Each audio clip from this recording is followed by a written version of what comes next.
누가복음 9장 18절에서 36절까지의 말씀입니다. 이 부분의 내용을 보면 사람들은 예수님을 세례 요한이나 엘리야로 여깁니다마는 베드로는 예수님이 하나님이심을 확신합니다.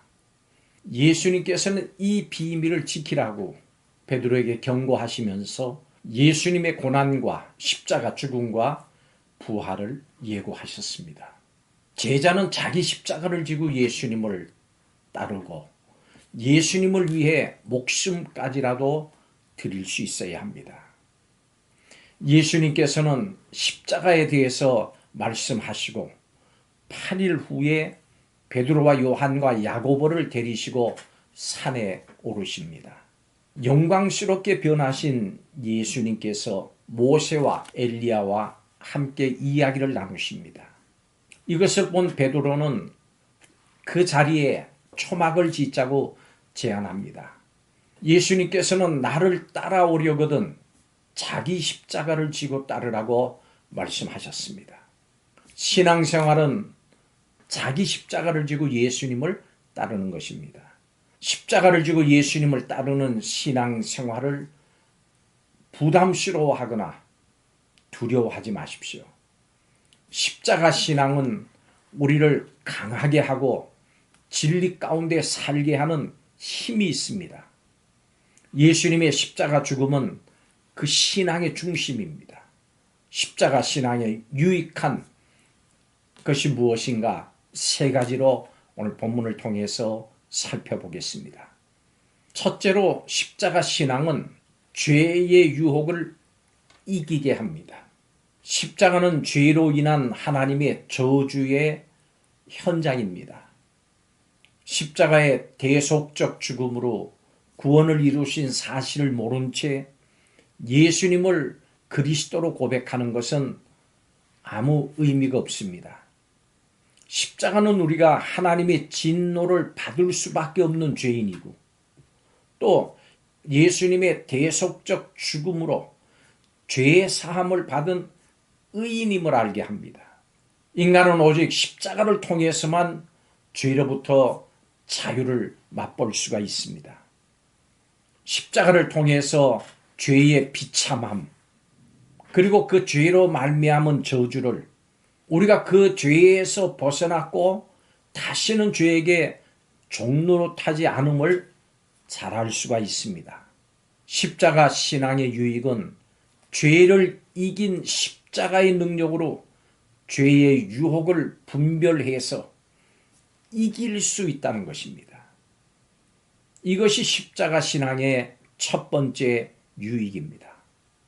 두 번째로 십자가 신앙은 영광의 길을 버릴 수 있게 합니다. 십자가는 예수님이 어떻게 부활의 영광을 얻게 되셨는지를 우리에게 보여줍니다. 예수님은 십자가 고난과 죽음을 통해서 부활과 영광을 얻으셨습니다. 그리고 이 길을 제자인 우리도 따르게 하셨습니다. 베드로처럼 초막을 짓고 편하게 그저 십자가 없이 영원히 머물고자 하는 것은 어리석은 일입니다. 고난이 없는 영광, 죽음이 없는 생명은 없습니다. 로마서 8장 17절에서 그리스도와 함께 영광을 받기 위해 고난도 받아야 할 것이라고 말씀합니다. 십자가는 성도가 따라야 할 길을 환하게 밝혀줍니다. 그 길은 예수님께서 걸어가신 길입니다. 이 십자가 신앙의 유익이 무엇입니까? 마땅히 걸어야 할 십자가의 길을 걸으면서 영광의 길에 놓인 유혹을 물리치게 한다고 하는 것입니다. 이것이 십자가 신앙의 두 번째 유익입니다. 세 번째 마지막으로 십자가 신앙은 모든 혼란을 물리칠 수 있게 합니다. 십자가는 우리가 진리를 판단하고 또 분별하는 그 기준이 됩니다. 예수님의 말씀을 듣는 사람은 십자가의 그리스도를 볼 수가 있고 십자가를 볼 때 고난과 죽음을 거부하고 자기 목숨을 보존하고 세상의 영광을 추구하는 이 세속주의를 거부할 수 있습니다. 예수님을 믿으면 도덕적인 삶이 필요 없다는 도덕 폐기론도 극복할 수 있습니다. 성경이 하나님의 말씀임을 부정하는 여러 잘못된 신앙사조를 극복할 수가 있습니다. 십자가 신앙은 순종과 헌신과 섬김과 희생이 성도의 마땅한 삶이라고 하는 것을 분명하게 알 수 있습니다. 십자가 신앙의 유익이 무엇입니까? 진리를 드러내며 삶과 신앙에서 모든 혼란을 물리치게 하는 것입니다. 이것이 십자가 신앙의 세 번째 유익인 것입니다. 십자가 신앙으로 죄의 유혹을 분별을 하고 승리하시기 바랍니다. 십자가 신앙으로 헛된 영광을 버리고 내 몫에 태인 십자가의 길을 걸어가십시오. 십자가 신앙으로 진리를 분별하고 진리를 따라 사십시오. 십자가 신앙으로 주님을 기쁘시게 하십시오. 십자가 신앙은 예수 그리스도를 바라보는 신앙입니다.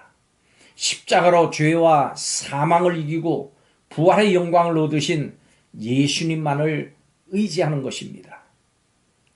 삶의 중심에 십자가를 세우십시오. 예수님과 함께 고난을 받으면 영광도 예수님과 함께 받습니다. 사도 바울은 고린도전서 2장 2절에서 이렇게 고백했습니다. 예수 그리스도와 그가 십자가에 못 박히신 것 외에는 아무것도 알지 아니하기로 작정하였다. 아멘. 기도하겠습니다. 주님의 십자가의 길을 따르는 주님의 제자로 살겠다고 다시 한번 이 시간을 통해서 결단하는 성도들에게 영육간의 복과 강건함을 허락하여 주옵소서. 십자가의 길 끝에 있는 주님과 함께 누리는 영광을 바라보게 하여 주옵소서. 주님의 십자가의 일은 험한 길입니다마는 앞으로 우리에게 임할 영광과는 비교도 할 수 없음을 믿습니다. 삶의 모든 자리마다 내 자신을 철저하게 내려놓고 주님을 늘 우선순위에 두는 믿음 생활을 하게 하여 주옵소서. 날마다 주님의 말씀을 기쁘게 듣고 순종하면서 다시 오실 주님을 기다리는 성도가 되게 하여 주옵소서. 감사드리며 예수님의 이름으로 기도하옵나이다. 아멘.